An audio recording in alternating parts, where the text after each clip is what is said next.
যে ঘটনা লন্ডনে বসে একজন স্কাইপে সাংবাদিক সম্মেলন করেছেন, যে সাংবাদিক সম্মেলন কার্যত ২৪ ঘন্টার মধ্যে পৃথিবীর বৃহত্তম গণতান্ত্রিক রাষ্ট্রে রীতিমতো ঢেউ তুলেছে। কিন্তু যে ঘটনা বা গল্প তিনি বলছেন যে কোনো হলিউডি থ্রিলারকে হার মানায়। সত্য মিথ্যা আমরা জানি না, নিঃসন্দেহে আমরা দাবি করব একেবারে নিরপেক্ষ তদন্তের, কিন্তু তার আগে যে ঘটনা সামনে এসেছে তা দেখাবো এবং আবার বলবো সত্য মিথ্যা আমরা জানি না। একের পর এক মারাত্মক অভিযোগ, আদৌ তার মধ্যে ১% সত্যতা আছে কিনা নিঃসন্দেহে নির্বাচন কমিশন এবং অন্য অথরিটিরা বিচার করবেন। আমি ঘটনা দেখাবো, তারপর তাই নিয়ে আলোচনা আসবে। দেখুন, ইলেকট্রনিক ভোটিং মেশিন মূলত লোকসভা ও বিধানসভার ভোটে এই যন্ত্রে নিজেদের গণতান্ত্রিক অধিকার প্রয়োগ করেন ভারতীয় নাগরিকরা। আর সেই ইভিএম নিয়েই লন্ডনে চাঞ্চল্যকর দাবি করলেন এক মার্কিন হ্যাকার, যার রেশ আছড়ে পড়ল ৬,৬৯৩ কিলোমিটার দূরের ভারতে। হ্যাকার সৈয়দ সুজার দাবি, ট্রান্সমিটারের মাধ্যমে ইভিএম হ্যাক করা সম্ভব। ২০১৪ সালে ভারতের লোকসভা নির্বাচনে ইভিএম হ্যাক হয়েছিল, যে নির্বাচনে একক সংখ্যাগরিষ্ঠতা পেয়েছিল বিজেপি। এর কয়েক সপ্তাহের মধ্যেই সড়ক দুর্ঘটনায় মৃত্যু হয় মোদী সরকারের তদানীন্তন কেন্দ্রীয় পঞ্চায়েত ও গ্রামোন্নয়ন মন্ত্রী গোপীনাথ মুন্ডের। হ্যাকার সুজার দাবি, ইভিএম হ্যাকিং এর কথা জেনে যাওয়াতেই খুন হতে হয় গোপীনাথ মুন্ডেকে, কারণ বিজেপি মনে করেছিল ভোটে ইভিএম হ্যাকের বিষয়টি ফাঁস করে দিতে পারেন মুন্ডে। বিজেপি অবশ্য এসব অভিযোগকে ভিত্তিহীন বলে উড়িয়ে দিয়েছে। उनको इसके बहाने के रूप में एक ऐसा नाम देना था जो व्यक्ति अब जीवित न हो, जो इसका जवाब नहीं दे सके। और गोपीनाथ मुंडे हमारे बड़े अंतरंग मित्र थे और बहुत वरिष्ठ नेता थे हमारी पार्टी के। अब उनके खिलाफ इस तरह की मैं क्या अशोभनीय बात होगी ना, इसलिए डॉक्टर ने क्लैरिफाई किया। हम लोग सब लोग उस उनके दुर्भाग्यपूर्ण मृत्यु के समय थे, तो ये बहुत पीड़ादायक है। প্রয়াত মন্ত্রী গোপীনাথ মুন্ডের ভাইপো তথা এনসিপি নেতা ধনঞ্জয় মুন্ডে কাকার মৃত্যুর তদন্ত দাবি করেছেন। ये सबको चौंकाने वाली बात है, बहुत दुखद बात है कि अगर इस कदर से कोई मुंडे साहब के मृत्यु से कारण अगर जोड़ा जाता है आज, ये इसकी जांच जल्द से जल्द होनी चाहिए। বিতর্কের শেষ এখানেই নয়, ওই হ্যাকার আরও দাবি করেছেন তার কাছ থেকে ইভিএম হ্যাকিং এর বিষয়টি জেনেছিলেন সাংবাদিক গৌরী লঙ্কেশ। তিনিও বিষয়টি ফাঁস করে দেওয়ার কথা ভাবছিলেন। সেই রিপোর্ট প্রকাশের আগেই অজ্ঞাত পরিচয় আততায়ীর গুলিতে ঝাঁঝরা হয়ে যায় গৌরী লঙ্কেশের দেহ। এই হত্যাকেও পরিকল্পিত ষড়যন্ত্র বলে দাবি করেছেন হ্যাকার। কিন্তু কিভাবে ইভিএম হ্যাকিং সম্ভব? হ্যাকারের দাবি, ব্লুটুথ প্রযুক্তির মাধ্যমে ইভিএম এর তথ্য বদলানো সম্ভব নয়, কিন্তু গ্রাফাইট দিয়ে তৈরি ট্রান্সমিটারের মাধ্যমে ইভিএম এর তথ্য ভান্ডার বা ডেটাবেসে ঢুকে পড়া সম্ভব। মডিউলেটরের মাধ্যমে কম কম্পাঙ্কের তরঙ্গ পাঠালে ইভিএম সাড়া দেয়। ২০১৪ লোকসভা নির্বাচনে এই ট্রান্সমিটারই ব্যবহার করা হয়েছিল বলে সুজার দাবি। শত্রুপক্ষের নজরদারি এড়িয়ে বার্তা বিনিময়ের জন্য সামরিক বাহিনীগুলি এমন কম কম্পাঙ্কের তরঙ্গ ব্যবহার করে থাকে, কিন্তু বিজেপির আইটি টিমের কাছে এই যন্ত্র ছিল বলে দাবি সুজার। ২০১৪ সালে লোকসভা নির্বাচনে সারা দেশের ৯টি জায়গা থেকে এই নিম্ন কম্পাঙ্কের তরঙ্গ পাঠিয়ে বদলে দেওয়া হয়েছিল ইভিএম এর সমস্ত তথ্য। যারা এই কাজ করেছিলেন তারা নিজেরাও জানতেন না যে তাদের কাজে বদলে যাচ্ছে সমস্ত নির্বাচনী ডেটাবেস। হ্যাকারের আরও দাবি, নিম্ন কম্পাঙ্কের তরঙ্গের মাধ্যমে ইভিএম এ কারচুপি করতে বিজেপির আইটি সেলকে সাহায্য করেছিল রিলায়েন্স কমিউনিকেশনস। এ বিষয়ে রিলায়েন্স কমিউনিকেশনের কোনো প্রতিক্রিয়া পাওয়া যায়নি। হ্যাকারের আরও দাবি, ২০১৫ সালে দিল্লি বিধানসভা ভোটেও তিনি আম আদমি পার্টির পক্ষে ইভিএম হ্যাক করেন। প্রসঙ্গত ২০১৪ সালের লোকসভা নির্বাচনে কেন্দ্রে বিজেপি এবং ২০১৫ সালে আম আদমি পার্টি দিল্লিতে জয়লাভ করে, যদিও দুদলই ভোটে ইভিএম হ্যাকিং এর অভিযোগ অস্বীকার করেছে। জাতীয় নির্বাচন কমিশনও দাবি করেছে ইভিএম হ্যাক করা সম্ভব নয়, ইভিএম সম্পূর্ণ সুরক্ষিত। উদ্দেশ্য প্রণোদিতভাবে মিথ্যে প্রচার করা হচ্ছে। হ্যাকার সৈয়দ সুজার বিরুদ্ধে দিল্লি পুলিশের কাছে অভিযোগ দায়ের করেছে নির্বাচন কমিশন। এবিপি আনন্দ। প্রণববাবু, একটা কথা আছে যে Caesar's wife must be above suspicion. আমি বলছি সন্দেহ হচ্ছে যখন, কেউ প্রশ্ন তুলছে যখন, সেটা যতটাই কষ্টকল্পিত প্রশ্ন হোক না কেন, আমার মনে হয় অবিলম্বে নির্ভরযোগ্য নিরপেক্ষ সংস্থাকে দিয়ে তদন্ত করা প্রয়োজন। কেন আমি বলছি সেটা হচ্ছে যে ২০১৪ সালের ১৩ই মে এই হ্যাকার ভদ্রলোক তিনি হায়দ্রাবাদের একটি শহরতলিতে বলছেন ১১ জন টেকনিশিয়ানকে গুলি করে মারা হয়েছে। আমি বলছি এটার তদন্ত করা অনেক বড় ঘটনা, যদি সত্যি হয় সহজতর। শুট আউটের পর ১৫ই মে তিনি কোনো রকমে প্রাণ বাঁচিয়ে পালালেন। ১৬ তারিখ এয়ার ইন্ডিয়ার ফ্লাইটে দিল্লি থেকে শিকাগো যান। আমি বলছি এটা তো 5 মিনিটও লাগে না এয়ার ইন্ডিয়ার ওই দিনের যে ফ্লাইট দিল্লি থেকে শিকাগো গেছে প্যাসেঞ্জার লিস্টটা খতিয়ে দেখুন, দুধ কা দুধ পানি কা পানি হয়ে যাবে। আমি বলছি কোথায় কোথায় আমার প্রশ্নগুলো আছে। আমেরিকায় তিনি কবে পা দিলেন, নিঃসন্দেহে হোমল্যান্ড সিকিউরিটির সেই রিসিট তাদের কম্পিউটারে থাকবে, কোনো অসুবিধে নেই, এটা 30 সেকেন্ডের মধ্যে বের করে নেওয়া যাবে। প্লাস হচ্ছে পলিটিক্যাল অ্যাসাইলাম পান, যদি তিনি আশ্রয় পান, এ তো কূটনৈতিক ক্ষেত্রে 1 মিনিটের ব্যাপার, একটা ফোন কল হবে, জাস্ট জানলেই সঙ্গে সঙ্গে কি গ্রাউন্ডে তিনি পলিটিক্যাল অ্যাসাইলাম পেলেন সেটা সঙ্গে সঙ্গে বোঝা যাবে। কে তার সঙ্গে দেখা করেছে, তার কি আবেদন ছিল, এ তো আমি বলছি যে আজকে 24 ঘন্টা এত জল্পনার মধ্যে কাটবে কেন, মুহূর্তে এটা সামনে চলে আসা উচিত সত্য। প্রথম কথা হচ্ছে নির্বাচন কমিশন দিল্লিতে যে এফআইআর করে তদন্ত শুরু করেছে, আমরা তাকে সম্পূর্ণ সমর্থন করছি। আমরা মনে করি যে সুপ্রিম কোর্টের কোনো বিচারপতিকে দিয়ে নিরপেক্ষ তদন্ত হওয়া উচিত, দরকারে সিবিআই তদন্ত হওয়া উচিত, যেহেতু ইন্টারন্যাশনাল ব্যাপার আছে, অতএব তদন্তের হওয়া উচিত। দ্বিতীয় যে বিষয়টা হচ্ছে যে এই যে সাংবাদিক সম্মেলন হয়েছিল সেখানে কংগ্রেসের কপিল সিবাল উপস্থিত ছিল কালকে শুরুতেই। এবার মনে করুন আমি একজন আমি মনে করুন একজন ভারতীয়, আমি বিদেশে গেছি, পাকিস্তানে গেছি, পাকিস্তানে একটা সাংবাদিক সম্মেলন করে বলা হচ্ছে যে ভারতবর্ষের নির্বাচনের হ্যাক করা হয়েছে। একজন ভারতীয় হিসেবে তো সেখানে আমার একটা রিয়াকশন থাকবে। যদি ভারতবর্ষের গণতন্ত্রের প্রতি আমার আস্থা থাকে, নির্বাচন কমিশনের প্রতি আস্থা থাকে, তা আমি তো প্রতিবাদ করব। কিন্তু কপিল সিব্বল সেই প্রতিবাদটুকু করেননি। শেষ করে দিই, যে ঘটনাগুলো বলছে 2014 সালে তখন মোদী সরকার আসেনি, ইউপিএ সরকার আছে, কপিল সিব্বল তখন কেন্দ্রের মন্ত্রী ছিলেন। 2014 সালে যদি এতগুলো ঘটনা মোদী সরকার আসার আগে হয়ে থাকে, তাহলে কেন্দ্রীয় সরকার সেদিন কি করছিলেন? স্বরাষ্ট্রমন্ত্রী তো পি চিদম্বরম ছিলেন। একদম একদম। আমি প্রণয় বাবুর সঙ্গে সন্ময় বাবু শুধু একটু যোগ করে দিই, সেটা হচ্ছে বিজেপি ক্ষমতায় আসেনি, 2014 সালে তারা গোটা দেশের সব ইভিএম হ্যাক করে নিল, আর এখন ক্ষমতায় 5 রাজ্যে বড় ভোট, 3 রাজ্যে হ্যাক করতে পারলো না, কংগ্রেস সরকার করলো।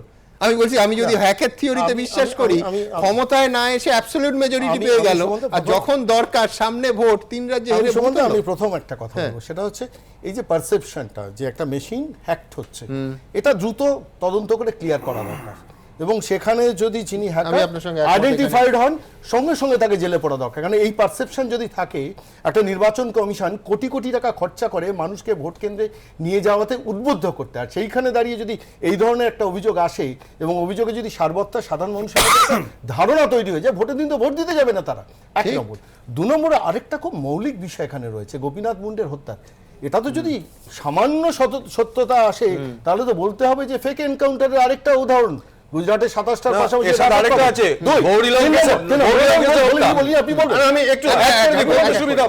গৌরী লঙ্কেশের হত্যা হয়েছিল কর্ণাটকে তখন কেন্দ্রীয় কংগ্রেসের সরকার অ্যারেস্ট করে বলেছিল সেটা হিন্দুত্ববাদী সংগঠন করেছে। যদি গৌরী লঙ্কেশের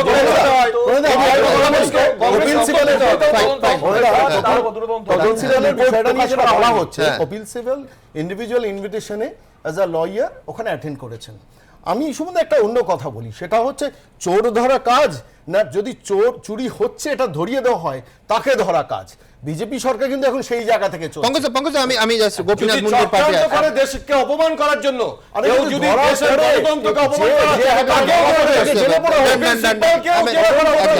আমি বলছি ধনঞ্জয় মুন্ডে, গোপীনাথ মুন্ডের তার কাকা, তিনি দাবি করছেন তদন্তের। আমি বলছি এতদিন বাক্স গুছিয়ে রেখেছিলেন কেন? পঙ্কজা মুন্ডে, গোপীনাথ মুন্ডের মেয়ে, তিনি কিন্তু এটা করেননি। এনসিপি কার সঙ্গে জোট আছে, তার মানে পুরো কংগ্রেসের একটা পুরোটা রাজনৈতিক চক্রান্ত। এবং আরেকটা কথা বলি, একটু আগে সৌমেনবাবু বলছিলেন যে প্ল্যানিং কমিশন আমরা তুলে দিয়েছি। নেতাজি সুভাষচন্দ্র বোস যখন কংগ্রেসের সভাপতি হয়েছিলেন, জওহরলাল নেহরুকে প্ল্যানিং কমিশনের চেয়ারম্যান করেছিলেন, স্বাধীনতার আগ পর্যন্ত তিনি রিপোর্টটা পর্যন্ত দিতে পারেননি। এটা জেনে রাখা ভালো ইতিহাসের পাতা থেকে, যে এই একটা নতুন ষড়যন্ত্র হচ্ছে, এবং যেটা আজকে ভিভিপ্যাট যার মাধ্যমে একটা স্লিপ বের করছে, আপনি টাচ করতে পারবেন না, কিন্তু আপনি ভোট দেওয়ার পরে সেটা স্লিপ বেরোবে, এবং যদি আপনার এই নাম্বারের সঙ্গে ভোটার যদি না মেলে বা তাকে ট্যালি করার মতো ব্যবস্থা আছে। সুতরাং এটা একেবারেই সেটাই। নতুন না, কিন্তু আমি করে বলছি কংগ্রেসের তো এটাই দাবি যে এটা আপনি যেটা বলছেন না, সেটা FIR খুব হয়েছে সামান্য মানেই তো- শতাংশ। না, না, কংগ্রেসের FIR আমি হয়েছে বলছি মানে কংগ্রেসের দাবি যে এই ভিপি প্যাকটা 50% করে দিন। 50% এটা কি অসুবিধে? একদম। না, না, এটা সেটা অত্যন্ত লজিক্যাল দাবি করে বলা হয়। 3% যেটা হচ্ছে 3% থেকে 50%। না, একদম। এখন তাদের সময় তো নেই আমি 100% করার, কিন্তু আইডিয়াল হচ্ছে 100% করে করার। ইলেকশন কমিশন যেটা। 15টা দলকে ডেকেছিল, হ্যাঁ। তাতে কেবলমাত্র চ্যালেঞ্জ জানাতে গিয়েছিল আপ, এছাড়া কেউ যায়নি। তারা তারা তারা কি করছিল তখন? তারা কি করছিল? আমি দুটো দল আপনি বলছেন যে এই যে এনসিপির কথা হচ্ছে, এনসিপি গেছিল এবং সিপিআইএমও গেছিল, যে যেদিন ইলেকশন কমিশন ডেকেছিল, এবং জুন 4, 2017 সম্ভবত। বেশ। এবং এখানে মুশকিলটা হচ্ছে যে যে বক্তব্যটা ওরা রাখছেন যে এটা ঠিক যে এই অভিযোগ যিনি হ্যাকার করছেন তার দুটো দিক আছে।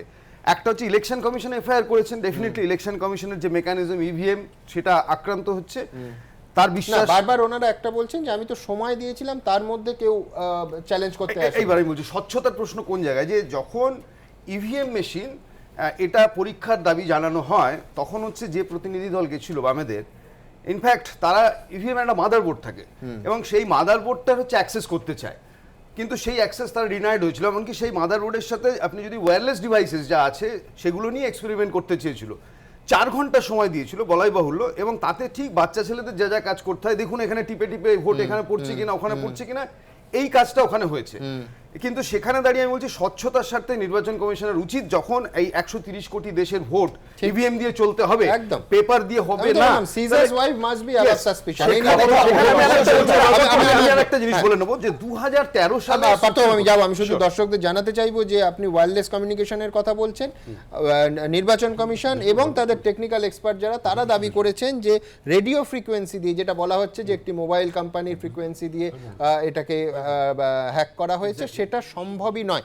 আমি আসবো, কারণ যে কোম্পানিটির নাম বলা হচ্ছে, আমরা অন্তত গ্রাহক যারা, তারা সেই কোম্পানিটিকে এই চেহারায় সারফেসে দেখি 2016 সালে। না না, আমি একদম নাম করেই বলছি, আমি জিওর কথা বলছি। 14 এবং 15 সালে এই হ্যাকিং এর সময় কি জিও অতটা ছিল আমি জানি না। এই প্রশ্নগুলো আমার মনে এসছে। হ্যাশট্যাগ সঙ্গে সুমন দিয়ে যারা মন্তব্যগুলো পাঠালেন, দ্রুত একবার মন্তব্যগুলো দেখব। আকাশ মণ্ডল, 2014 নির্বাচনের ফল ঘোষণার আগে লাড্ডু তৈরির বহর দেখেই বোঝা গিয়েছিল ডাল মে কুছ কালা হ্যায়। শুভেন্দু চক্রবর্তী লিখছেন, রাজস্থান, ছত্তিশগড়, মধ্যপ্রদেশে কি ইভিএম হ্যাক করেই কংগ্রেস জিতেছে? দিলওয়ার রহমান মোল্লা লিখছেন, ইভিএম লুট মানে গণতন্ত্র লুট, তাহলে আমরা সাধারণ মানুষ ভোট দিয়ে কি করব? অমিতেশ বাগচি লিখছেন, হ্যাকারের দাবি বিশ্বাস করছি না। তপন কুমার দাস লিখছেন, ঠাকুমা বলতেন দুষ্টের ছলের অভাব হয় না, এটাও তাই, নিজে জিতলে সব ঠিক। মন্টু শেখ লিখছেন, মানুষের স্বাধীনতায় চুরি হয়ে যাচ্ছে, তার তুলনায় ইভিএম হ্যাক করে ভোট চুরি তো ছোট কাজ।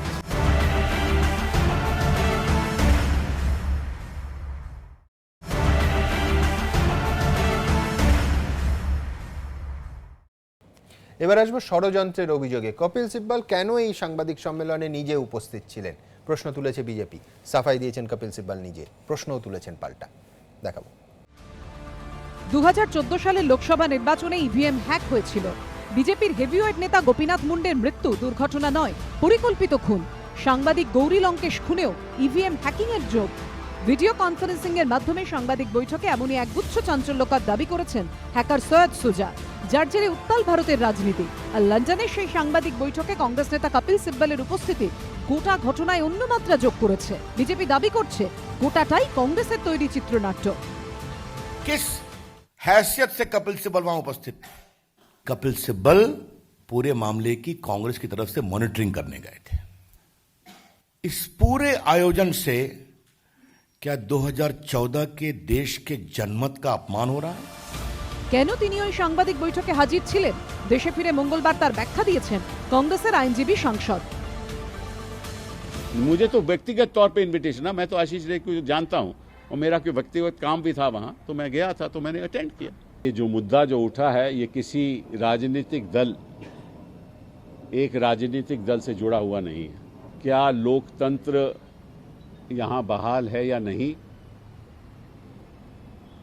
ये उसके बारे में है, ये डेमोक्रेसी के बारे में। এখানেই শেষ নয়, ওই হ্যাকারের আরো একাধিক বিস্ফোরক দাবি এদিন প্রকাশ্যে এনেছেন কপিল সিব্বল।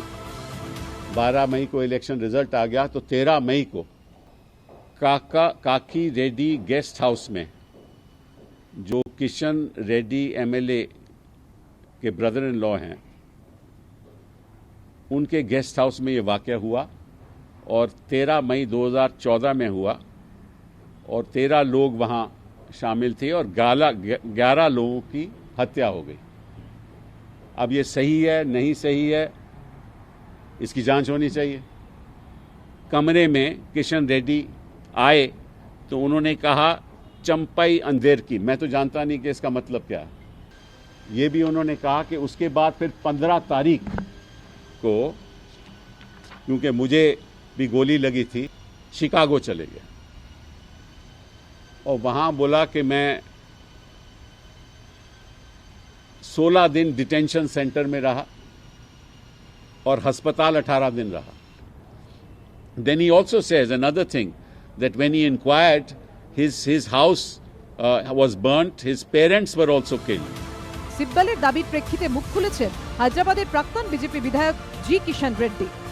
अगर ईवीएम टैंपरिंग करके हमारा पार्टी देश भर में जीता है तो तेलंगाना में भी जीतना चाहिए। तेलंगाना में भी हम मेजॉरिटी असेंबली सीट आना चाहिए, मुख्यमंत्री हमारा पार्टी बनना चाहिए। मर्डर केस हुआ, कोई मर गया, कोई टैंपरिंग हुआ, कोई कम्युनल क्राइसिस में किया, ऐसा किसी में भी अगर मेरा रोल है तो मैं इन्वेस्टिगेशन के लिए तैयार हूँ। हम इसके ऊपर फिर एक बार डिमांड करें, हाई लेवल इंक्वायरी करना चाहिए। কংগ্রেস বলছে রাজনৈতিক যোগ খোঁজার থেকে হ্যাকারের দাবিগুলি নিয়ে অবিলম্বে তদন্ত শুরু করা দরকার, কারণ গোটা বিষয়টাই নির্বাচনে কারচুপি, খুন সহ একাধিক গুরুতর অভিযোগ রয়েছে। अगर वो कहता है कि 11 लोग की मृत्यु हो गई तो एफआईआर होनी चाहिए, और किसी ने अगर गलत आरोप लगाया है तो उसके खिलाफ जांच होनी चाहिए। हम कौन कह रहे हैं कि नहीं होनी चाहिए? लेकिन ये कहना कि कांग्रेस पार्टी इसके पीछे है, कि मैंने तो नहीं उसको अमेरिका भेजा था भैया। अगर पॉलिटिकल साइलम किसी को मिला है तो सिब्बल की वजह से तो नहीं मिला, या कांग्रेस पार्टी की वजह से तो नहीं मिला। जो बचपाने जो बयान हैं जो आजकल मंत्री देने लगे हैं, मुद्दा देश के सामने है और मुद्दा किसी राजनीतिक दल से जुड़ा हुआ नहीं है, मुद्दा फ्री एंड फेयर इलेक्शंस का है। বিজেপি আবার এই নিয়ে সরাসরি গাঁধী পরিবারকে নিশানা করেছে। ये जो हैकिंग का हॉरर शो है कांग्रेस का, जिसकी प्रोड्यूसर डायरेक्टर सोनिया गांधी जी और राहुल गांधी जी हैं, उनको इस बात को समझ लेना चाहिए कि इस हैकिंग के हॉरर शो से उनकी हार जो है वो बचने वाली नहीं है। अगर जिस तरह के तर्क और जिस तरह के कुतर्क दिए गए हैं, उसको तो बच्चा भी देख करके और मजाक उड़ा रहा है कांग्रेस का। देश की लोकतांत्रिक व्यवस्था को, देश की चुनावी व्यवस्था को, देश के सिस्टम को पूरी दुनिया में आप बदनाम करने का जो एक षड्यंत्र और साजिश कर रहे हैं, वो इससे ज़्यादा शर्मनाक बात हो नहीं सकती। পাল্টা কংগ্রেসের বক্তব্য, আগে নির্বাচনকে স্বচ্ছ অবাধ করার ব্যবস্থা করা হোক, লোকসভা ভোটে বাড়ানো হোক ভিভিপ্যাট যন্ত্রের ব্যবহার। चुनाव आयोग ये सुनिश्चित करे कि 50% कम से कम वीवीपीएटी जो पर्ची है वो रैंडमली उसकी भी गणना हो। তাৎপর্যপূর্ণ বিষয় হলো কংগ্রেসের সুরে শোনা গিয়েছে বিজেপি সাংসদ সুব্রমণিয়ম স্বামীর গলায়।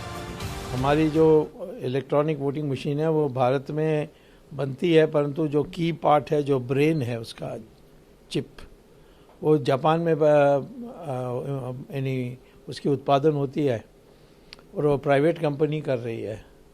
और ये ख़तरनाक है कि प्राइवेट कंपनी बेच भी सकता है उसको दूसरे लोगों को। इसीलिए कोई भी लोकतंत्र देश जो है ईवीएम से चुनाव नहीं कराते। তবে শুধু লোকসভাই নয়, হ্যাকারের দাবি 2015 সালের দিল্লি বিধানসভা নির্বাচনেও ইভিএম কারচুপি হয়েছিল, তার সাহায্য নিয়েই ক্ষমতায় এসেছিল আম আদমি পার্টি। हिंदुस्तान में ईवीएम हैकिंग पे सबसे पहले सवाल खड़ा किया दिल्ली के मुख्यमंत्री अरविंद केजरीवाल ने। असेंबली के अंदर हमारे विधायक सौरभ भारद्वाज जी ने हैकेथॉन करके उसको दिखाया। अमेरिका में हैकेथॉन हुआ तो हाई स्कूल और इंटर के बच्चों ने हैक करके दिखा दिया ईवीएम। গত শনিবার তৃণমূলের ব্রিগেডে একাধিক বিরোধী নেতা ইভিএম বাতিলের পক্ষে সওয়াল করেন, যাদের মধ্যে রয়েছেন সমাজবাদী পার্টির প্রধান অখিলেশ যাদব। जापान जैसा देश जो साइंस और टेक्नोलॉजी में सबसे आगे है, आखिरकार वो देश क्यों नहीं इस्तेमाल कर रहा है ईवीएम को? ये सवाल किसी दल का नहीं है, सवाल लोकतंत्र पे भरोसे का है। ये तो सरकार को और इलेक्शन कमीशन को अब तय करना चाहिए, ये पहले से विश्वास है। যদিও জাতীয় নির্বাচন কমিশন বরাবরই দাবি করে আসছে ইভিএম পুরোপুরি সুরক্ষিত, লোকসভা ভোট হবে যন্ত্রে। এবিপি আনন্দ।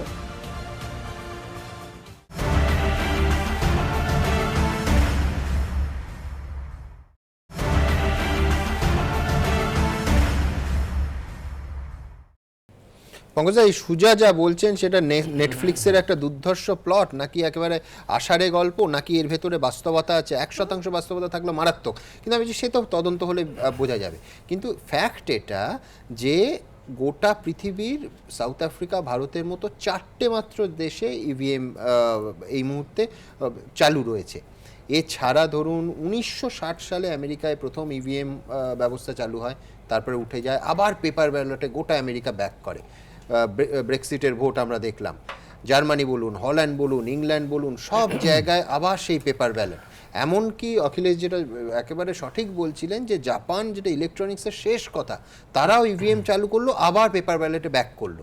তো আমি বলছি যে হতে পারে, আপনি বলতেই পারেন যে 130, ভারতের জনসংখ্যা 130 কোটি, 90 কোটি ভোটার, আমি কেন একটা প্রযুক্তির যদি আধুনিক পথ পাই কেন ছাড়বো? ঠিকই তো, কিন্তু সেই পথটাকে সন্দেহের মধ্যে প্রথম বিষয়টা হচ্ছে এই সৈয়দ সুজা, যার ভারতে জন্ম তারিখ আর আমেরিকায় পালিয়ে যাওয়ার পরে জন্ম তারিখটা পাল্টে যায়।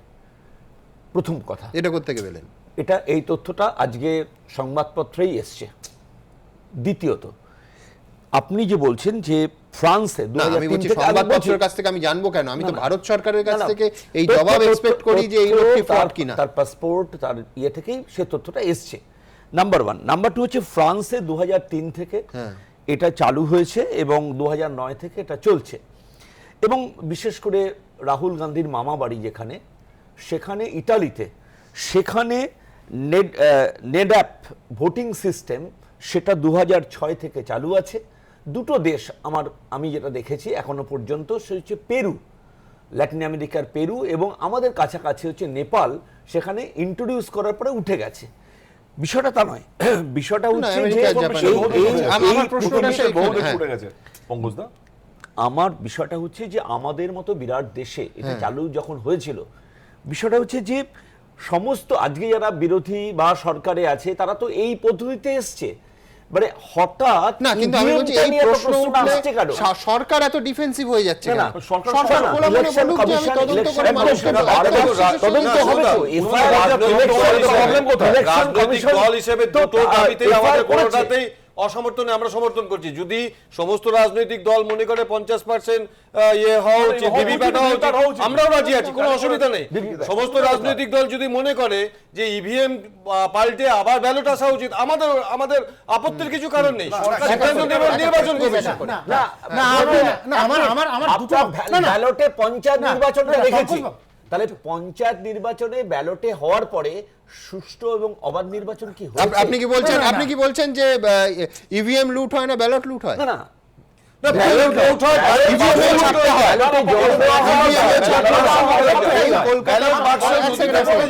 এই কলকাতা শহরে কোন প্রত্যন্ত গ্রামে না, এরম ভোটও দেখেছি যা ভোট সংখ্যা তার থেকে বেশি ভোট পড়েছে। এবিপি আনন্দের প্রমাণ সহ দেখি। আমি বলছি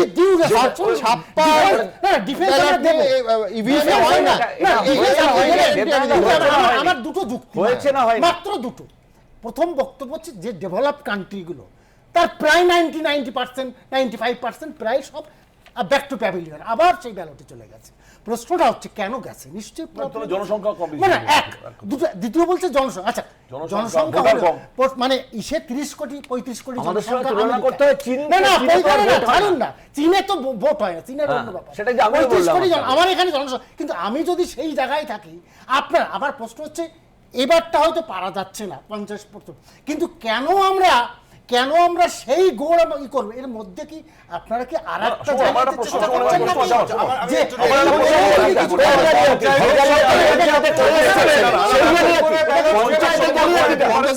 চীনে আর পশ্চিমবঙ্গে ভোট হয় না?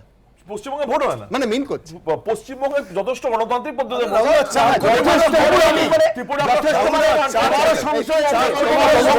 তার আগে দ্রুত একবার পৃথিবীর দেশগুলোর কি অবস্থা, কটা দেশ এই ইভিএম ব্যবস্থাকে এই মুহূর্তে সাবস্ক্রাইব করছে এবং ইভিএম ব্যবস্থায় শিফট করেছে পেপার ব্যালট থেকে, দ্রুত দেখে নেব। এই যন্ত্রের ওপর বিশ্বাস রেখেই নিজেদের গণতান্ত্রিক অধিকার প্রয়োগ করেন নাগরিকরা। গণনা পর্যন্ত এই যন্ত্রেই বন্দী থাকে ভোটদাতাদের মতামত। মূলত বিধানসভা লোকসভা ভোটে এই যন্ত্রই ঠিক করে দেয় শাসক বিরোধী। এই যন্ত্রই আনে পরিবর্তন, ঘটায় প্রত্যাবর্তন। আর সেই যন্ত্র নিয়েই এখন তোলপাড় দেশ। হ্যাকিং এর অভিযোগ শুধু নয়, ইভিএম কাণ্ডের সঙ্গে জুড়ে গিয়েছে এক বিজেপি নেতা তথা কেন্দ্রীয় মন্ত্রীকে গাড়িতে ধাক্কা দিয়ে খুন করার অভিযোগ। উঠছে এক মহিলা সাংবাদিককে গুলি করে খুনের অভিযোগ। সামনে এসেছে 11 জন আইটি এক্সপার্টকে গুলিতে ঝাঁঝরা করে দেওয়ার অভিযোগও, যারা নাকি কারচুপিতে যুক্ত ছিলেন। আর যিনি এই সব দাবি করেছেন তিনি মুখ ঢাকা এই ব্যক্তি, নাম সৈয়দ সুজা। তিনি নাকি কোনো মতে প্রাণ নিয়ে ভারত থেকে আমেরিকা পালিয়েছেন। যে যন্ত্রের কারচুপি করার দাবি তিনি তুলছেন, সেই ইভিএম ভারতে প্রথমবার ব্যবহার হয় 1981 সালে। কেরলের উত্তর পারাভুর বিধানসভার 50টি ভোট কেন্দ্রে 2004 সালের লোকসভা নির্বাচনে দেশব্যাপী ইভিএম এর ব্যবহার করা হয়েছিল। সেই ইভিএমেই কারচুপির অভিযোগ ঘিরে তোলপাড় গোটা দেশ। এখন পৃথিবীর শতকরা 90% দেশেই ইভিএম পদ্ধতি চালু নেই। বিশ্বের মাত্র 4টি দেশে ভোট যন্ত্র ব্যবহার করা হয়: Germany, France, Netherland, Ireland, England, Switzerland, Spain, Norway, ইতালির মতো বিশ্বের উন্নত দেশ। এছাড়াও রোমানিয়া, প্যারাগুয়ের মতো দেশেও ইভিএম চালু করার পর তা বাতিল করে দেওয়া হয়েছে। আমেরিকার 22টির বেশি অঙ্গরাজ্যে ইভিএম নিষিদ্ধ, বাকিগুলো তো তা নিষিদ্ধ হওয়ার পথে। যদিও জাতীয় নির্বাচন কমিশন দাবি করছে ইভিএম এ কারচুপি সম্ভব নয়, কিন্তু কি বলছেন বিশেষজ্ঞরা? ইভিএম এ কি সত্যিই কারচুপি করা সম্ভব? প্রাইমারি ডিজাইনটা প্রত্যেকেরই এক, সিস্টেমটা প্রত্যেকেরই এক। সুতরাং একটিকে যদি হ্যাক করা যায়, হ্যাঁ, একটা হতে পারে যে প্রত্যেকটি সিস্টেমে আলাদা পাসওয়ার্ড রাখা থাকতে পারে, যে হয় আমাকে একদম ভেতরের লোক নিয়ে কাজ করতে হবে, এক্ষেত্রে যেরকমই একটা অভিযোগ উঠে আসছে, অথবা অনেকটা সময় লাগবে।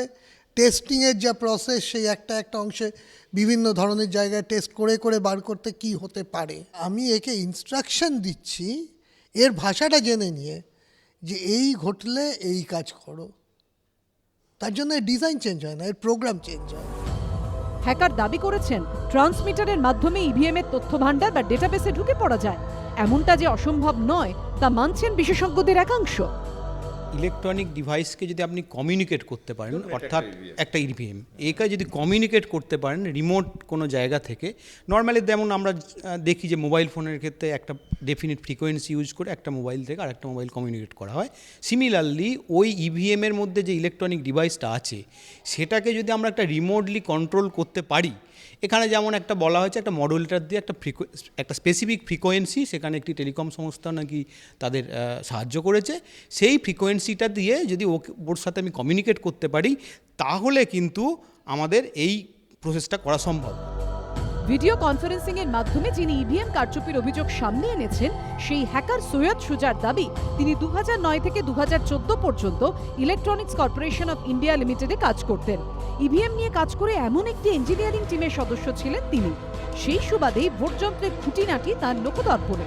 যদিও নির্বাচন কমিশনকে চিঠি দিয়ে ইসিআইএল দাবি করেছে সুজা কোনোদিনই তাদের সংস্থার সঙ্গে জড়িত ছিল না। কৃষ্ণেন্দু অধিকারী রিপোর্ট, এবিপি আনন্দ। আমার রাহুল, রাজনৈতিক প্রশ্ন একটাই, যে বিরোধী থাকার সময় 2014 সালের আগে করে অ্যাবসলিউট মেজরিটি নিয়ে ক্ষমতায় এলাম, আর এখন 5 রাজ্যের নির্বাচনে হ্যাক করতে পারলাম না। তখন আমি ক্ষমতায়, আমি বিজেপির দিক থেকে আমি আমার বক্তব্যটা প্রথম কথা যেটা বললে আমি একদম ওর সাথে একমত। প্রথম বিশ্বের দেশগুলো বয়কট করেছে জনসংখ্যা বা আয়তনের জন্য, ছেড়ে দাও। আমার প্রশ্ন হচ্ছে, যেখানে এমন একটা ভয়ঙ্কর একটা অভিযোগ উঠছে, তাতে ভারত সরকার এত ডিফেন্সিভ হয়ে যাচ্ছে কেন? তাতে যদি এখানে দেশের সম্মানের প্রশ্ন থাকে,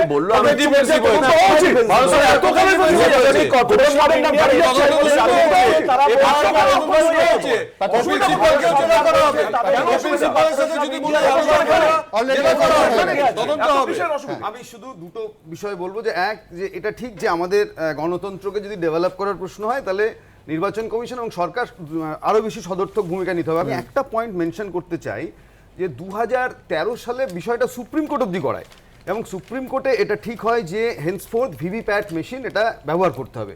আমি বলবো আনফরচুনেটলি 2013 বা 14 থেকে আজ পর্যন্ত ভিভিপ্যাট মেশিন 50 হোক 40 হোক কেন আমি 100% Yes, করতে কেন পারবো না? করতে পারলাম না এবং সেই জন্য কোনো প্রয়োজনীয় উদ্যোগ নেই, কোনো প্রয়োজনীয় উদ্যোগ সরকারের তরফ থেকে ওদের তরফ থেকে ছিল না। 2 এটা হলো এক। এবং ইসি কালকে এই ঘটনা আসার পর তারা পুরোটা যেন তাদের ডিফেন্ড করছেন, তারা তো একটা তিনটে শব্দ বলতে পারতেন যে নিরপেক্ষ তদন্ত হবে, পিরিয়ড। একদম একদম আমি কেন ও কে মিথ্যে বলেছে, এক্স্যাক্টলি হ্যাকারের পেছনে নিজের আইডেন্টিটি মিথ্যে বলছে, তার বিষয়ের কি প্রশ্ন হবে? আমি বলছি রাহুল, আর একটা প্রশ্ন, যে একটা হচ্ছে যে ইভিএম ভোটার, আমরা হচ্ছে যে টেলিফোন, আমি ইভিএম এর হ্যাকার বলুন, যে টেলিফোন হ্যাকার বলুন, আমি বলছি এ রাজ্যের মানুষ যে আমরা ভোট নিয়ে খুব চিন্তিত, তারা হচ্ছে বুথ হ্যাকারদের নিয়ে খুব বেশি চিন্তিত। এবং এই যে বুথ হ্যাকিং, যে যারা একেবারে মনোনয়ন জমা থেকে শুরু করে ভোটের দিন কাউন্টিং পর্যন্ত এই যে বুথ হ্যাকারদের দখলে চলে যাচ্ছে, ফলে এখানে ইভিএম কত ভালো হলো, আমি বলবো যে সেই বুথ হ্যাকারদের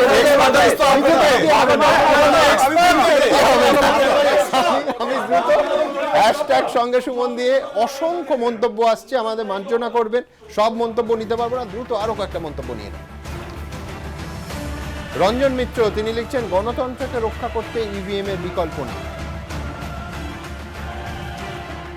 অমিয় চট্টোপাধ্যায় লিখছেন, নির্বাচন কমিশন যখন ইভিএম হ্যাক করার চ্যালেঞ্জ জানায়, রাজনৈতিক দলগুলো অনুপস্থিত ছিল কেন? সুমন শেখ লিখছেন, নির্বাচন কমিশনের উচিত ভারতের বিভিন্ন আইআইটির এক্সপার্টদের ডেকে ইভিএম পরীক্ষা করানো। মৈনাক দত্ত লিখছেন, ইভিএম মেশিন হ্যাক হওয়ার গল্প কংগ্রেসের এক নতুন নাটক। টিঙ্কু শেখ লিখছেন, বিজেপি যদি চুরি না করে তাহলে ইভিএম মেশিন বাতিল করছে না কেন? সন্দীপ দাস লিখছেন, রাজনৈতিক উদ্দেশ্যে ইভিএম নিয়ে বিভ্রান্তি ছড়ানো হচ্ছে। অংশুমান বিশ্বাস লিখছেন, এখনই তদন্ত শুরু হওয়া উচিত।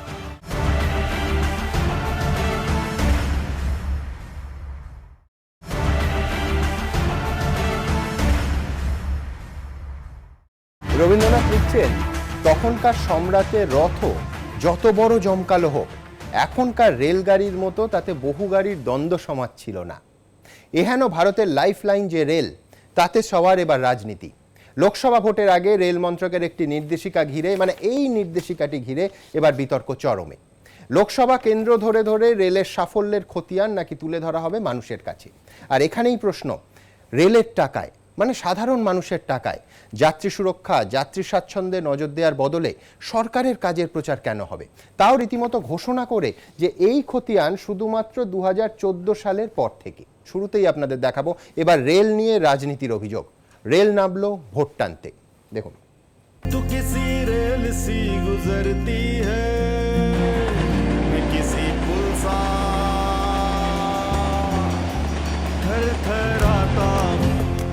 এক্ষেত্রে অবশ্য সেতুর ওপর দিয়ে নয়, লোকসভা ভোটের আগে রেল কার্যত ছুটছে রাজনীতির ট্র্যাকে। বিরোধীরা বলছে এই ট্রেনের লোকো পাইলট নরেন্দ্র মোদী, কারণ লোকসভা ভোটের আগে তার সরকারের রেল মন্ত্রকের একটি নির্দেশিকা ঘিরে এখন কাঁপছে রাজনীতির ট্র্যাক। সূত্রের খবর, সম্প্রতি মোদী সরকারের রেল মন্ত্রকের তরফে বিভিন্ন জোনকে নির্দেশ দেওয়া হয়েছে লোকসভা কেন্দ্র ধরে ধরে কাজের খতিয়ানের আলাদা রিপোর্ট তৈরি করতে, তারপর সেই রিপোর্ট মানুষের কাছে পৌঁছে দিতে। কেউ কেউ ভাবতে পারেন রেল তো কাজের খতিয়ানের রিপোর্ট তৈরি করেই, কিন্তু বিরোধীরা প্রশ্ন তুলছে, রেলের রিপোর্ট তো সাধারণত হয় জোন ভিত্তিক, তা যায় রেল মন্ত্রকে। লোকসভা ভোটের আগে হঠাৎ লোকসভা কেন্দ্র ভিত্তিক রিপোর্ট কেন? সেই রিপোর্ট মানুষের কাছে পৌঁছে দেওয়ার কারণই বাকি। তাহলে কি এটা রেলের টাকায় মোদী সরকারের প্রচার? সরকারকে ব্যবহার করে দলীয় প্রচার, এটা এখন বিজেপির অভ্যাসে দাঁড়িয়ে গেছে, সুতরাং সেটাই বিজেপি করছে। রেলের সাথে কনস্টিটুয়েন্সির কি সম্পর্ক আছে জানি না, কারণ এক কনস্টিটুয়েন্সি থেকে আর এক কনস্টিটুয়েন্সি তো রেলে যাতায়াত করে লোক, সুতরাং সেটাতেই বোঝা যায় যে ভারতীয় জনতা পার্টি এখন চোখে অন্ধকার দেখছে, নক্কারজনক একটা দৃষ্টান্ত স্থাপন করছে। এবার দেখুন এই রিপোর্ট কিরকম হবে। মলাটের রঙে গেরুয়ার ছোঁয়া, মলাটে থাকবে সংশ্লিষ্ট জোনের অধীনস্থ রাজ্যের মানচিত্র, সঙ্গে নরেন্দ্র মোদীর ছবি, নিচে লেখা নতুন রেলওয়ে নতুন বাংলা। 2014 সাল থেকে উন্নয়নের যাত্রা। পশ্চিমবঙ্গের 42টি লোকসভা কেন্দ্রভিত্তিক রিপোর্টই তৈরি হচ্ছে। ইতিমধ্যে 15টি লোকসভা কেন্দ্রের রিপোর্ট তৈরির কাজ হয়ে গিয়েছে। প্রতিটি রিপোর্টকে কয়েকটি ভাগে ভাগ করা হয়েছে। প্রথমে থাকছে সেই লোকসভা কেন্দ্রের অধীনস্থ বিধানসভাগুলি।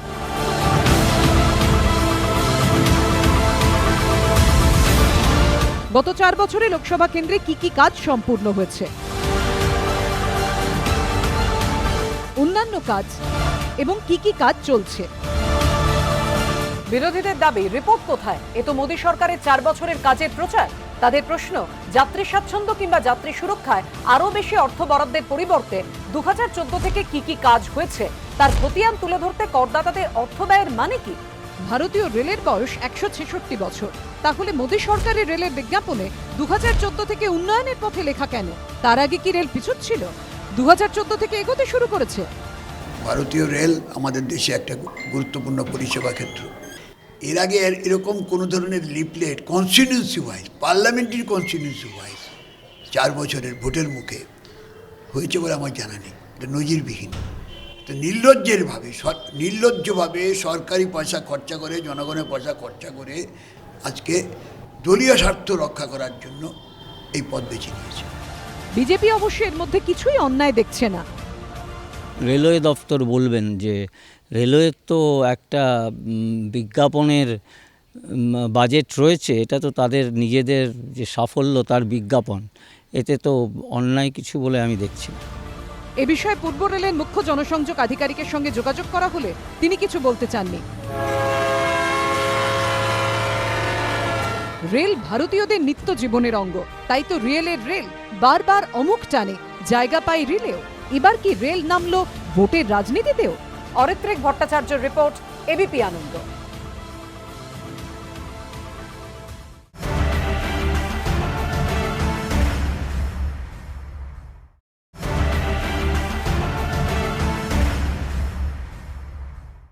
প্রণববাবু, নির্বাচনে নরেন্দ্র মোদী প্রচার করবেন, নিঃসন্দেহে করবেন, অবশ্যই, খুব ভালো কথা।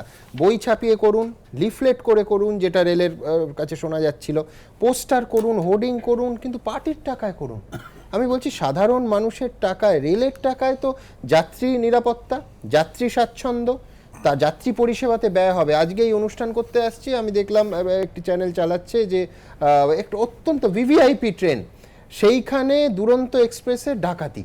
আমি বলছি এই দিকগুলোতে তো নজর দিতে হবে। আপনি রাজনৈতিক প্রচার তো অবশ্যই করবেন, কিন্তু আমার আপনার টাকায় অর্থ ব্যয় করে রাজনৈতিক প্রচার কেন করবেন? কেন এতগুলো কথা বললাম? এই যে প্রচ্ছদটা, এইটা নাকি লিফলেট হবে, এর শুরুতেই বলা হচ্ছে যে প্রোগ্রেসিভ জার্নি সিন্স 2014। কেন 2014? রেল তো এত বছর ধরে গোটা ভারতবর্ষকে সংযুক্ত রেখেছে। আপনাকে 2014 নরেন্দ্র মোদীর ছবি দিয়ে করা মানেই তো সংকীর্ণ রাজনৈতিক প্রচার করছেন প্রণয়বাবু। দেখুন, সাধারণ মানুষের ট্যাক্সের টাকায় তো রেল চলে। ঠিক, সাধারণ মানুষের ট্যাক্সের টাকায় যদি রেল চলে, সেই টাকা দিয়ে কি হলো, কি কাজে লাগলো টাকাটা, আমার এলাকায় কি হলো, সেটা জানার অধিকারও জনগণের আছে।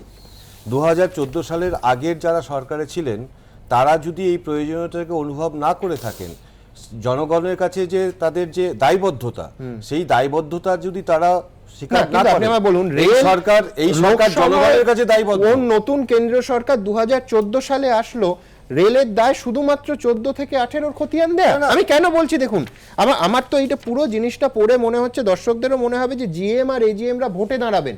তার কারণ পুরোটা শুরু হচ্ছে একটি লোকসভা কেন্দ্রের নাম, সেখানে শেষ হচ্ছে না। সেই লোকসভা কেন্দ্রের অন্তর্গত কি কি বিধানসভা কেন্দ্র আছে সেইগুলোর নাম, এবং তারপরে কি কাজ হয়েছে। আমি বলছি এটাই যদি আপনি বলেন যে স্বচ্ছতার এইটাই একমাত্র মাপকাঠি, তাহলে বলতে হয় তো রাজনৈতিক দলের ইস্তেহারে সব থেকে বেশি স্বচ্ছ থাকে রাজনৈতিক দল। না দেখুন, কিন্তু সরাসরি প্রচার কেন্দ্র ধরে প্রচার বলছি, প্রচার, এটাকে যদি প্রচার বলেন প্রচার, এটাকে যদি দায়বদ্ধতা বলেন দায়বদ্ধতা।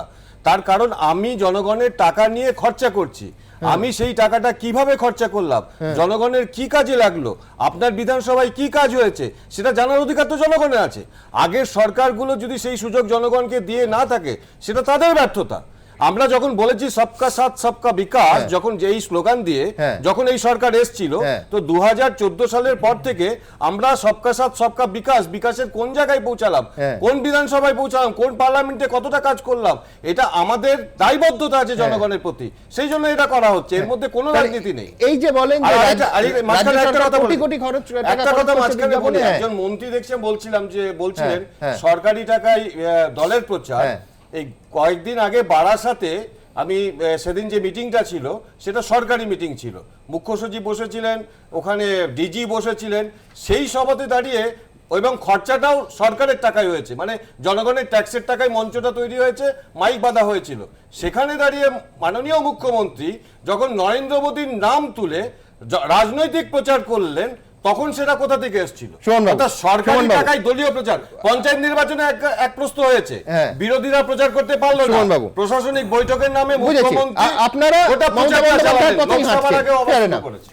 না, আমি বলছি যে পার্থক্যটা ওই জায়গায় যেখানে বেটি বাঁচাও বেটি পড়াও প্রকল্পটা পুরোপুরি ফ্লপ, আর পশ্চিমবঙ্গের কন্যাশ্রীর দৌলতে সেন্ট্রাল গভর্নমেন্টের রিপোর্টে বেরিয়েছে। আমি এই আমার প্রশ্ন খুব পরিষ্কার, সেটা হচ্ছে সংখ্যা ক্রমশ কমছে, রেকর্ড পরিমাণ কমেছে। এই মুহূর্তে ভারতবর্ষের প্রথম ড্রপ আউটের কথা আমি যেটা বলছি, যে ঘটনাটা আজকে দেখলাম, এর থেকে নির্লজ্জ রাজনৈতিক প্রচার আর কোনোদিন আমরা দেখিনি।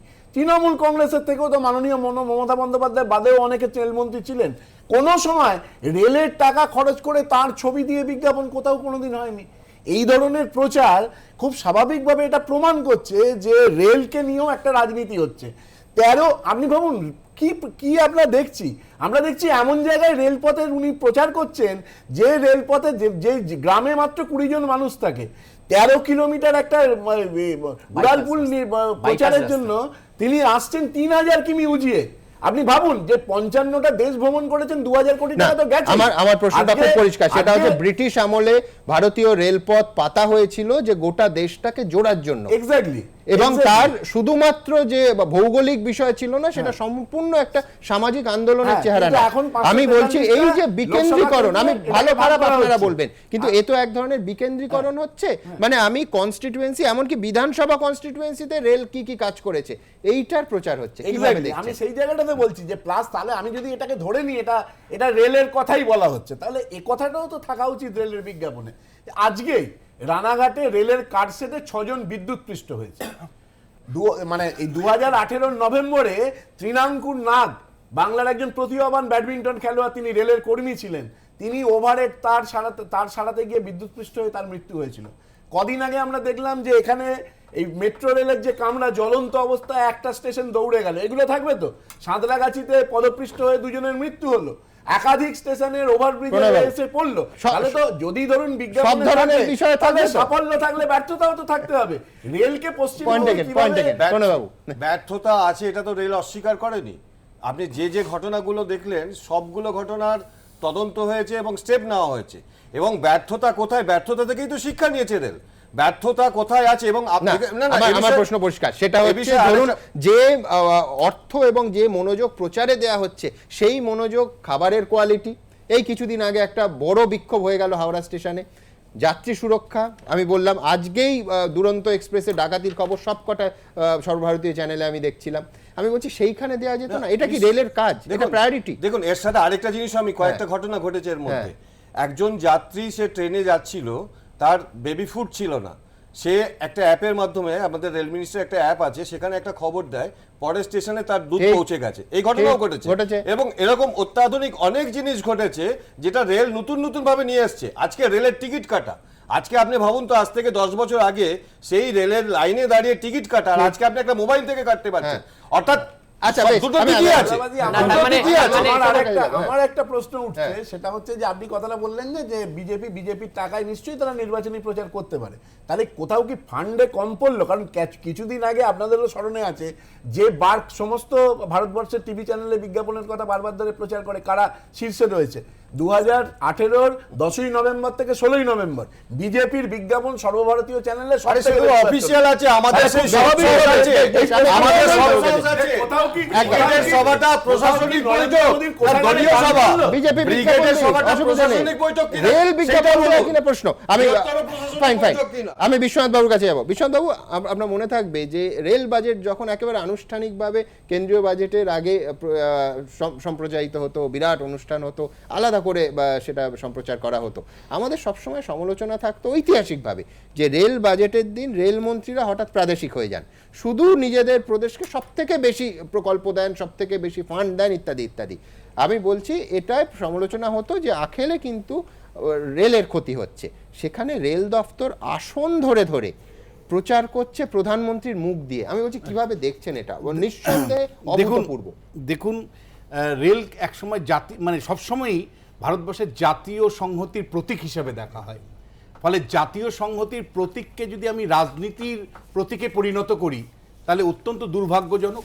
এবং আমি মনে করি যে জাতীয় সংহতির জায়গা থেকে যে রেলকে দেখা হইতে সেটা যদি রাজনৈতিকভাবে ব্যবহার হয় তাহলে ভারতবর্ষের জাতীয় সংহতি বিপন্ন হতে পারে। দেখুন মানে আমি দুটো তিনটে জায়গা থেকে বিষয়টা দেখতে চাইছি। সেটা হলো যে আমরা জোনাল লেভেলে জানি যে কোথায় কি কাজ হয়েছে না হয়েছে, তারা বিভিন্ন সময় বিজ্ঞাপন দিয়ে সেগুলো জানান, এইভাবে মানুষ অভ্যস্ত। এবং এখন যদি আপনি কনস্টিটুয়েন্সি ওয়াইজ দিতে থাকেন একদম মানুষ কিন্তু কনফিউজড হবে নানাভাবে। কারণ হলো রেল একাধিক কনস্টিটুয়েন্সির মধ্যে দিয়ে এক একটা রেল যায়, বিভিন্ন যে রেলগুলো আছে, পূর্ব রেল হচ্ছে, পশ্চিম হতে পারে, দক্ষিণ রেল হতে পারে, দক্ষিণ পূর্ব রেল হতে পারে, তারা একাধিক কনস্টিটুয়েন্সির মধ্যে দিয়ে দেয়। আমরা রেলের জোন হিসাবে তাদের অগ্রগতি দেখি, অগ্রগতি বোঝার চেষ্টা করি, মানুষ সেইভাবে বুঝতে চেষ্টা করি। যেটা প্রণয়দা বলবার চেষ্টা করছিলেন যে দায়বদ্ধতা পরিষেবার ক্ষেত্রে থাকতে হবে। আপনাকে কামরার পরিষেবার ক্ষেত্রে থাকতে হবে, সময়ের পরিষেবার জায়গা থেকে থাকতে হবে, নতুন ট্রেন চালু করবার পরিষেবা থেকে থাকতে হবে, সিকিউরিটির জায়গা থেকে, নিরাপত্তার জায়গা থেকে আপনাকে দায়বদ্ধ থাকতে হবে। আপনাকে রাজনৈতিকভাবে দায়বদ্ধ কেন থাকতে হবে? আপনাকে কেন বিধানসভা ওয়াইজ বা লোকসভা ওয়াইজ আপনাকে দায়বদ্ধ থাকতে হবে? এটা আমার কাছে খুব বিস্ময়। মানে এটা প্রথাগত দায়বদ্ধতার বাইরে গিয়ে রাজনৈতিক দায়বদ্ধতা, যেটা একেবারেই কাম্য নয়। আমি বলছি ভোটের বছরে কেন করতে হচ্ছে? আমার স্বচ্ছতা এবং দায়বদ্ধতা জানানোর হতো, আমি প্রতি বছর বের করতাম। আমি আরেকটা আমি 19 নির্বাচনের 3 মাস আগে কেন এই আয়ুষ্মান ভারত প্রকল্প থেকে পশ্চিমবঙ্গের বেরিয়ে আসা, তার কারণটা কি?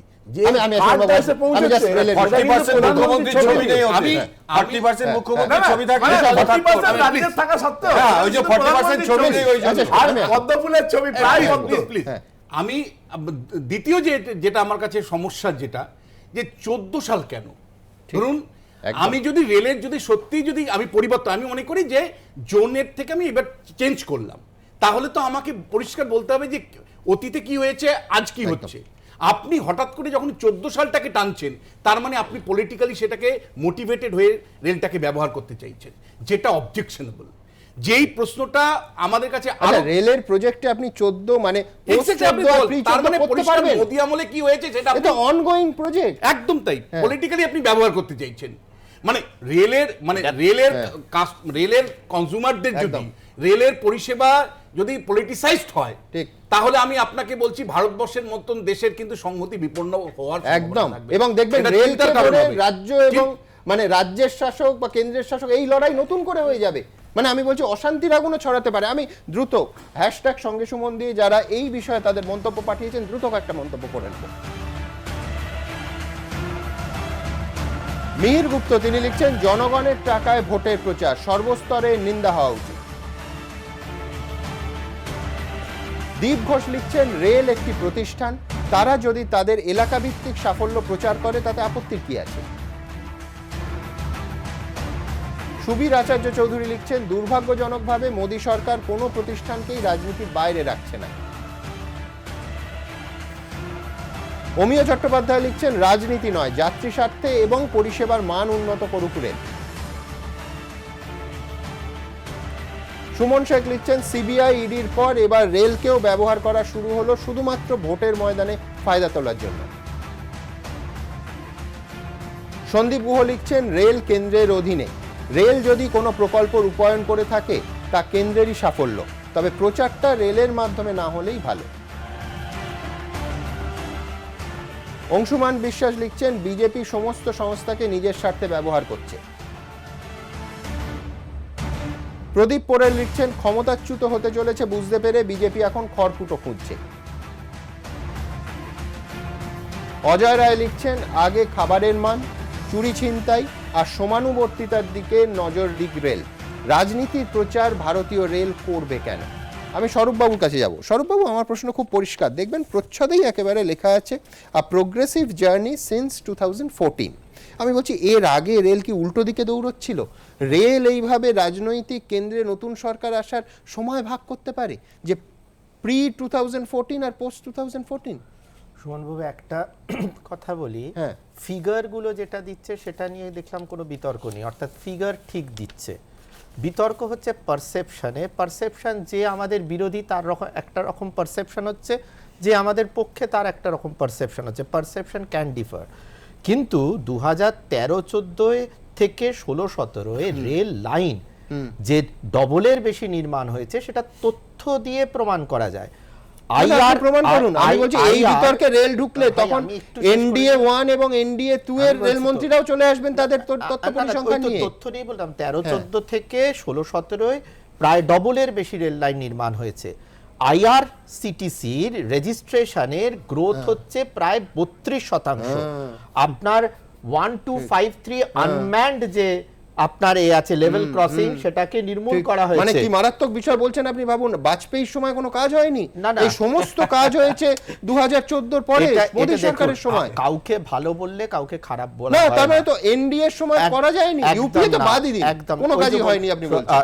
না ভাই, বাজপেয়ী পারলেন না। প্রধানমন্ত্রী কিন্তু একটা পরিষ্কার বলেছেন, প্রধানমন্ত্রী এক কথা পরিষ্কার বলেছেন যে অতীতের প্রধানমন্ত্রীরা কাজ করেছে, উনি ভোটে যাচ্ছেন, উনি 4 বছরে কি কাজ করেছেন সেটা উনিও জানাবেন, এবং রেল কি কাজ করেছে সেটা জানাবেন। আরেকটা বলছি, রেল কি কাজ করেছে রেল দপ্তর জানাচ্ছে। আরেকটা হচ্ছে যেভাবে নেগেটিভ প্রচার করে বিজেপিকে কালিমালিপ্ত করার চেষ্টা হচ্ছে, তার মানে রেল বিজেপিকে বাঁচাতে সামনে চলে এলো। বিজেপিকে বাঁচাতে সে তার দপ্তরের কথা সে তার বলছে, বিজেপিকে বাঁচানোর ব্যাপার না। কোন দপ্তরে কাজ হয়নি বলে যে প্রচার করা হচ্ছে, এই যে নেগেটিভ প্রচারে তো দলীয়ভাবে আপনি মোকাবিলা করুন, নিঃসন্দেহে করুন ভাই। একটা কথা তো আপনি স্বীকার করবেন, কিন্তু পার্লামেন্টারি ডেমোক্রেসিতে ইনফরমেশন ইজ স্ট্রেংথ। এবার ইনফরমেশনটা যদি মানুষের কাছে দেওয়া হয়, সেই ইনফরমেশনের মধ্যে আচ্ছা, ইনফরমেশন মানুষের কাছে দেওয়া হবে। বিজন, ট্রেনে উঠলে এই লিফলেট ট্রেনের তরফে প্রচার করা হলো, বলো। একটা কথা বলি, মানে 2019 লোকসভা নির্বাচন, 100 দিনও বাকি নেই নির্বাচনের, সেই জন্য এটা হয়েছে লোকসভা কেন্দ্রিক। এবার যদি পঞ্চায়েত এসে যায় কোনো রাজ্যে, তখন বুথ কেন্দ্রিক করতে হবে, নাহলে ভোটে জিতবে কি করে। প্রশ্ন হলো যে যাত্রী সুরক্ষার কথা বলছিলেন, আপনার এই স্টুডিও থেকে 5 মিনিটও হাঁটতে লাগবে না, একটা স্টেশন আছে ক্যানিং, ডায়মন্ড হারবার, লক্ষ্মীকান্তপুর। আপনি সকালবেলা যারা শহরে কাজের জন্য আসেন, যে বাদুর ঝোলা ভিড়, সেই ভিড়টা একবার দেখুন। মান্থলি টিকিটের দাম বেড়ে গেছে, আপনি সেই মান্থলি টিকিটের পরিবর্তে যে দামটা বেড়েছে বা দৈনিক টিকিটের দাম বেড়েছে, তার পরিবর্তে ট্রেনটা বাড়লো না কেন? প্রশ্ন এটা। 2 হচ্ছে আপনি বনগা লাইন, আপনি বনগা লাইনের বাইরে যত লাইন আছে, এখান থেকে আপনার আমাদের রাজ্যের কথা বলছি, আপনি জলপাইগুড়ি, কোচবিহার, আপনি চলে যান আলিপুরদুয়ার, সেই ট্রেনের সংখ্যা বাড়ছে না, তারা টিকিট পায় না, যেতে পারে না, আসতে পারে না। দূরপাল্লার ট্রেনের টিকিটের দামও বেড়েছে। আবার যে বাচ্চা ছিল হাফ টিকিটের ব্যাপার, তাদের আগে সিট দেওয়া হতো হাফ টিকিট কাটলে, এখন সেই সিটটাও তুলে দিয়েছে।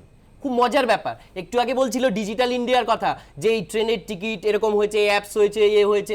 আরে 74% যে সাইবার ক্রাইম বেড়ে গেল, সেই সাইবার ক্রাইমের কথাটা কে বলবে? বলতে তো হবে দুটোই, যে আমার নিরাপত্তা নেই, সাইবার সংক্রান্ত নিরাপত্তা আমি ঠিক করতে পারিনি, যে মানুষটা বোঝে না তার কাছে আমি পাঠিয়ে দিলাম। আমার কথা হচ্ছে যে বলুন, নিঃসন্দেহে বলুন, ভালো ভালো কথা বলুন, প্রচারে বলুন, কিন্তু আমি বলছি এটা পার্টির অর্থে বলুন। নরেন্দ্র মোদীর হয়ে লোকসভা ভোটে কেউ দাঁড়াবে না, জেনারেল ম্যানেজার যারা আছে রেলের, তারা দাঁড়াবে বলুন তো? এই আমাদের দমদম থেকে যে মেট্রো রেল চলে, এই মেট্রো রেলটা তো অনেকদিন তৈরি হয়েছে, সেই মেট্রো রেলের নিরাপত্তাটা কোথায়? কতবার আটকে যাচ্ছে, আগুন ধরে যাচ্ছে। আজকেই আপনার জম্মু থেকে দিল্লিতে একটা ট্রেন আসছিল, সেই দুরন্ত এক্সপ্রেস, তাতে ডাকাতি হয়েছে। কত ডাকাতির ঘটনা ঘটেছে, কতজন। মমতা ব্যানার্জি যখন রেলমন্ত্রী ছিল, ভারতবর্ষে কোনো রেল অ্যাক্সিডেন্ট হয়নি। কেন হয়নি? আমরা তো বলছি হয়েছে, সব জায়গায় হয়েছে। কিন্তু প্রশ্ন হলো, লোকসভাকে কেন্দ্র করে নির্লজ্জ প্রচার করে, লোকসভাকে কেন্দ্র করে নির্লজ্জ প্রচার হয়, আর মোদির সরকারের দলের কাজে ব্যবহার করা। বিতর্কটা এইখানে। রেলের পাশাপাশি সার্জিক্যাল স্ট্রাইক নিয়েও কিন্তু এই একই ধরনের বিতর্ক উঠছে, বিরোধীরা তুলছে। লোকসভা ভোটের আগে মোদী সরকারের বিরুদ্ধে রেলকেও রাজনৈতিক স্বার্থে ব্যবহারের অভিযোগ তুলছে বিরোধীরা। গত 2 বছরে আরেকটি ইস্যুতেও বারবার এই অভিযোগ উঠেছে, সার্জিক্যাল স্ট্রাইক। पाकिस्तान जो भाषा समझता है, उसी भाषा में पाकिस्तान को समझाने का समय अब आ गया है। Surgical strike. 2016 সালের 29 সেপ্টেম্বর পাক অধিকৃত কাশ্মীরে ঢুকে অপারেশন চালান ভারতীয় সেনার প্যারা কমান্ডোরা।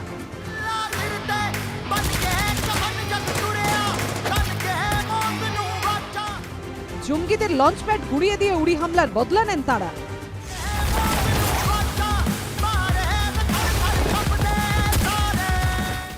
বিরোধীদের অভিযোগ, দেশের বীর জওয়ানদের এই কীর্তিকে নরেন্দ্র মোদী বরাবর নিজের রাজনৈতিক ফায়দার জন্য ব্যবহার করেছেন। सर्जिकल स्ट्राइक में हमारे सेना का पराक्रम हो तो उसका भी जिक्र करना चाहिए। देश के जीने मरने वाले लोगों के गौरव गान अगर हम नहीं करेंगे तो कौन करेगा।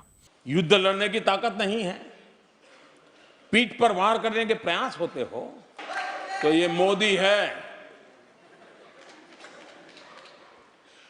उसी भाषा में जवाब देना जानता है। ये जो सर्जिकल स्ट्राइक हुई है उसमें प्रधानमंत्री नरेंद्र मोदी जी की भी ये सरकार की जो आतंकवाद के प्रति जीरो टॉलरेंस की नीति है उसका भी उद्घोषणा होती है। কোথাও কোথাও সার্জিক্যাল স্ট্রাইকের জন্য মোদী অমিত শাহকে অভিনন্দন জানিয়ে পোস্টার পর্যন্ত লাগিয়ে দেন বিজেপি কর্মীরা। সার্জিক্যাল স্ট্রাইকের সময় নর্দার্ন কমান্ডের জেনারেল অফিসার কমান্ডিং ইনচার্জ ছিলেন lieutenant general DS Hooda. Surgical স্ট্রাইকের তত্ত্বাবধানের দায়িত্বে ছিলেন এই বর্ষীয়ান সেনা অফিসার। তিনি কিন্তু অবসর নেয়ার পর সম্প্রতি পরিষ্কার জানিয়ে দিয়েছেন, সার্জিক্যাল স্ট্রাইক নিয়ে অযথা রাজনীতি হয়েছে, অযথা লাগাতার প্রচার হয়েছে। ओवर हाइप हो गई, थोड़ी पॉलिटिसाइज हो गई, but from the military perspective it was a very successful operation और इसको हमें करने की बहुत ज़रूरत है और हमने किया उसको। সেনা কর্তাদের একাংশেরও দাবি, সীমান্ত টপকে পাক অধিকৃত কাশ্মীরে ঢুকে পাকিস্তানকে জবাব দেওয়া নতুন কিছু নয়। সূত্রের দাবি, 2008 সালের জুন মাসে গোর্খা রাইফেলসের এক জওয়ানের মুন্ডচ্ছেদ করে পাক সেনাবাহিনী। এক সপ্তাহ পর পাক অধিকৃত কাশ্মীরে ঢুকে 8 পাক জওয়ানকে হত্যা করে বদলা নেয় ভারতীয় সেনাবাহিনী। 2011 সালে কাশ্মীরে কুপওয়ারার গুগলধারার ভারতীয় সেনাবাহিনীর পোস্টে হানা দেয় পাক সেনা। সূত্রের দাবি, পাল্টা জবাবে পাক অধিকৃত কাশ্মীরে ঢুকে 13 জন পাক সেনাকে হত্যা করে ভারতীয় সেনা। 2013 সালে পুঞ্চে ভারতীয় সেনার ল্যান্স নায়ক হেমরাজের মুন্ডচ্ছেদ করে পাক সেনা। সূত্রের দাবি, পাল্টা জবাবে পাক সেনা ও জঙ্গি মিলিয়ে অন্তত 12 জনকে হত্যা করে ভারতীয় সেনা। প্রাক্তন সেনা কর্তাদের দাবি, সীমান্ত পেরিয়ে জবাব মাঝে মধ্যেই দেওয়া হয় ঠিকই, কিন্তু তা নিয়ে বেশি শোরগোল আগে কোনোদিনই করা হয়নি। যখনই সেই ডেমোক্রেটিক দেশের সামরিক বাহিনী একটা সফলতা অর্জন করে কোনো জায়গায়, সেই ক্রেডিটটা কিন্তু পলিটিক্যাল পার্টি নেয়। সামরিক বাহিনীর যদি অসফলতা কোনো জায়গায় হয়, most of the political party সামরিক বাহিনীর দিকেই কিন্তু সেই অসফলতার কারণটা দিয়ে দেয়। সেগুলোকে হাইলাইট করা বা পাবলিক ডোমেনে নিয়ে আসা, সিকিউরিটির দিক থেকে পরবর্তীকালে যদি আমরা কিছু করতে চাই তাহলে কিন্তু এটা একটা নেগেটিভ ইম্প্যাক্ট হবে। কিন্তু এবার শুধু সার্জিক্যাল স্ট্রাইক নিয়ে জোর রাজনীতি হচ্ছে না, সেই সঙ্গে তৈরি হয়েছে সিনেমা। কদিন আগে মুক্তি পেয়েছে সার্জিক্যাল স্ট্রাইক নিয়ে তৈরি ছবি উরি। ये नया हिंदुस्तान है, ये घर में घुसेगा भी और मारेगा। এই ছবি দেখতে জাতীয় পতাকা নিয়ে কলকাতা সিনেমা হলে ভিড় করেন বিজেপি নেতারা। বিরোধীদের দাবি, লোকসভা ভোটের আগে এভাবেই ফের সার্জিক্যাল স্ট্রাইক নিয়ে রাজনীতি শুরু করেছে বিজেপি। এগুলো সম্পূর্ণভাবে রাজনৈতিক স্বার্থ রয়েছে আমি মনে করি, এবং এরকম প্ররোচনায় বা প্রলোভনে মানুষ আগামী দিন পাড়া দেবে না। তারা দেখেছে, তারা পরিবর্তন চায় এবং মানুষ বিরক্ত হয়ে গেছে। সার্জিক্যাল স্ট্রাইকের কৃতিত্ব অবশ্যই ভারতীয় সেনাবাহিনীদের, কিন্তু যেটা প্রচার হচ্ছে এরকম বীরত্ব তো অতীতেও ভারতবর্ষের সৈনিকরা দেখিয়েছে। বিজেপি অবশ্যই এই অভিযোগ মানতে নারাজ। সার্জিক্যাল স্ট্রাইক বলে কিছু হতে পারে এটা তো কেউ নামই শুনিনি আগে কোনোদিন। এটা বিজেপি করলো এবং বিজেপি বললো বলে শুনলো, এখন তারা বলছে আমরাও করেছি। যদি করে থাকেন দেশের লোক জানতে পারলো না কেন? এরকম একটা হিম্মতের বীরত্বের ব্যাপার, আপনারা কেন সেনাদের বীরত্বকে লুকিয়ে রাখলেন? সার্জিক্যাল স্ট্রাইকের পর 2 বছর কেটে গিয়েছে, কিন্তু তা নিয়ে রাজনীতি এখনো সরগরম। দীপক ঘোষ, ঋত্বিক মণ্ডল ও অর্ণব মুখোপাধ্যায়ের রিপোর্ট, এবিপি আনন্দ।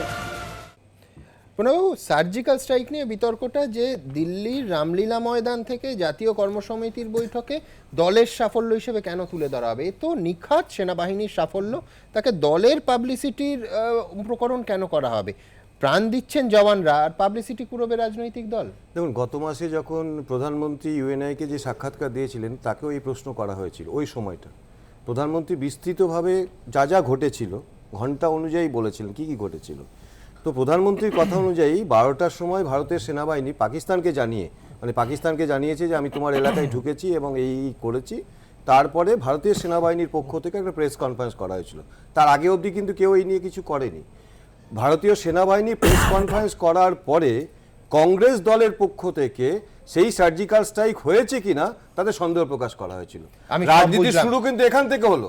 এবার কংগ্রেস পার্টি যদি ভারতীয় সেনাবাহিনী যেটা প্রেস কনফারেন্স করে জানাচ্ছে তার প্রতি যদি সন্দেহ প্রকাশ করে তো পাল্টা কাউন্টার রাজনৈতিক মঞ্চ থেকে কিভাবে আপনি জাস্টিফাই করছেন যে রাজনৈতিক দল নিজের সাফল্য হিসেবে সার্জিক্যাল স্ট্রাইককে তুলে ধরছে? দেখুন, আজকে এই যে ভারতীয় সেনাবাহিনী যে সার্জিক্যাল স্ট্রাইক করেছে তাতে তো প্রধানমন্ত্রীর অনুমোদন ছিল বলেই করতে পেরেছে। তো এর আগে ইউপিএ 1 ইউপিএ 2 তে ইউপিএ 1 ইউপিএ 2 তে যদি হয়ে থাকে, ইউপিএ 1 ইউপিএ 2 যদি হয়ে থাকে তখনকার প্রধানমন্ত্রীরা পাবলিসিটি করা উচিত ছিল। না না, আমরা সন্দেহ প্রকাশ করিনি, আমরা জানতে পারি না, আমরা সন্দেহ প্রকাশ করি। তখনকার সেনাবাহিনী জানেও নি সেটা। রেলের জন্ম 2014 তে, তো সেই জন্য মানে ইতিহাসটাই শুরু হচ্ছে 2014 মে মাসের পর থেকে ভারতবর্ষের ইতিহাস। ফলে আগেরটা জানা নেই। সার্জিক্যাল স্ট্রাইক একাধিক ভারত সরকারের তো জানাননি কেন সেটা? কিন্তু সেই সার্জিক্যাল তার মানে জানানোর প্রয়োজন মনে করেন সার্জিক্যাল যদি হয়ে থাকে জানানোর প্রয়োজন হতে পারে, সেটা অন্তত আগে যারা দেশ শাসন করেছে তারা জানায়নি। না না, জানায়নি কেন? হয়ে থাকলে তো জানাবে, যদি না হয়ে থাকে তো জানাবে প্রত্যেকে। হয়ে থাকলে তো জানাবে। আপনি তো শুধু মানে সার্জিক্যাল আরে এরকম সিদ্ধান্ত নেওয়ার জন্য প্রধানমন্ত্রীর সেই জোর থাকা উচিত। আমি বলছি এমন অনেক কেন্দ্রীয় প্রতিষ্ঠান আছে যারা মানে বিজেপির হয়ে প্রচার করছে। আপনি বলুন, ভারতবর্ষের নিরাপত্তা উপদেষ্টা কোনোদিন আপনি শুনেছেন যে সে বিজেপির প্রচারক? আপনি কোনোদিন শুনেছেন সিবিআই বিজেপির প্রচার করছে? আপনি কোনোদিন শুনেছেন আরবিআই বিজেপির প্রচার করছে? আপনি কোনোদিন শুনেছেন আইটি ডিপার্টমেন্ট তারা বিজেপির নির্দেশে চলছে? আপনি দেখেছেন ইডি তারা বিজেপির নির্দেশে? পশ্চিমবঙ্গের দপ্তরগুলো গোটা প্রক্রিয়াটাই তো বিজেপি, দপ্তর আছে গোটাটাই বিজেপি। সেটা